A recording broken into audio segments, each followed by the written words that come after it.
It is Monday, and of course, we've just wrapped up a weekend that included yet another subway closure. To transit users, it feels like shutdowns, those delays because of signal issues, well, they're just part of daily life. But will they ever come to an end? Will it be a thing of the past? This is what we hope. We're going to explore some of these issues with former Toronto City Councillor Joe Mihevc and now citizen member of the TTC board. Nice to see you. Good to be back. Good to see you.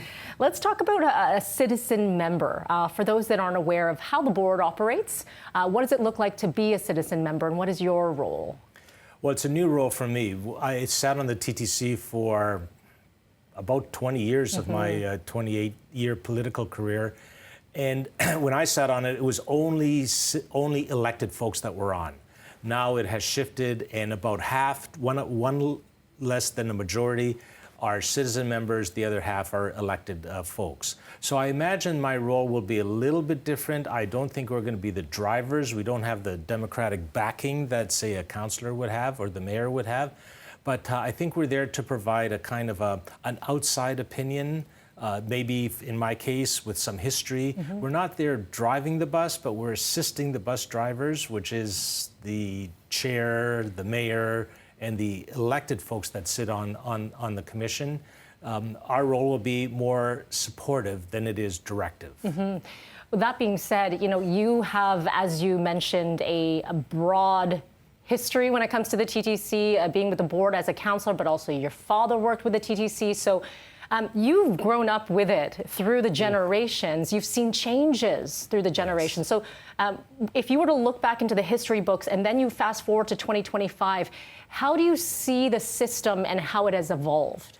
I can go back to when I was a young lad and my dad would come home and we would win the TTC would win all these APTA, American Public Transit Association, which brings together all the transit associations across Canada and the US. And we were always winning the top awards for the best transit system in North America. My dad was a 35-year-old employee, 35 years as a mechanic at the TTC. So TTC is in my DNA. I know it backwards and forwards. I remember riding the very first train on the Bloor Danforth line and so excited. My dad worked on it. And I think it would be fair to say, yes, we were the top system, maybe second sometimes to New York City, but we were really up there around safety, around innovation. I think we ran into rough times starting probably in the mid-1990s when there were severe cutbacks both on the capital side and on the operating side, changes in leadership. And it's kind of trickled a little bit down in the last I'd say 20, 30 years, and that's reflected in the ridership numbers. Sure. It's reflected in the sense of a TTC as a cornerstone institution of Toronto. You can write a great story about Toronto and how it has developed as an international global city.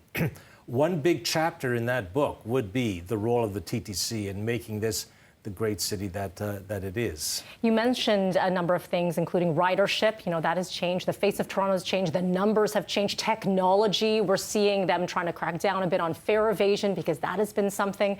As a TTC rider, I ride every single day.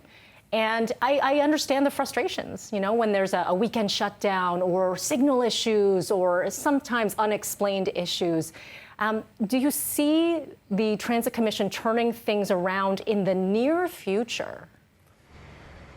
I think it's a process, and every generation has to solve the issues. All the IT stuff, all the technology stuff are certainly a key piece of it now. But I would say if I had goals for my role on the TTC and say, okay, what's the top level thing that you want to do? It's service, and priority number 2 would be service. Priority number 3 would be service as well. Years ago, it was one thing. Today, it's making sure that you have an IT system. As I was coming here today on the TTC, 8 out of 10 people are on their phone. You have to make sure that that phone is able to be, and that internet connection is there. You want to make sure that there's safety. Safety is different now than it was 10 years ago, 20 years ago. Frequency of service, that's something that we really need to improve upon so that you're not waiting in Scarborough, in Etobicoke, 20, 30 minutes for a bus. We need 15-minute headways as a goal. We had that as a vision once a few years ago. We need a new ridership growth strategy. We've been hit by the pandemic. And we've also been hit by people working a lot more at home, which is fine. That's a good thing. However, our ridership numbers have decreased from pre-pandemic to post-pandemic by about 20%. It hasn't recovered. It hasn't recovered all the way. It's about 80%, 85% recovered. We need to get that up to 100, and we act 100%. And then we have to be thinking of post 500 million rides a year. To do that, there's a whole bunch of things that have to come into play, including the cost of the fare, right. Mm-hmm. the quality of the service, the quality of the perception of safety. We need to improve the brand so that it's sexy to go on the TTC, and rather than Uber or using your car. All those things have to come together, and that's why I would say the TTC is a very delicate machine. And you have to pay attention to all the parts, make sure that they're all oiled well.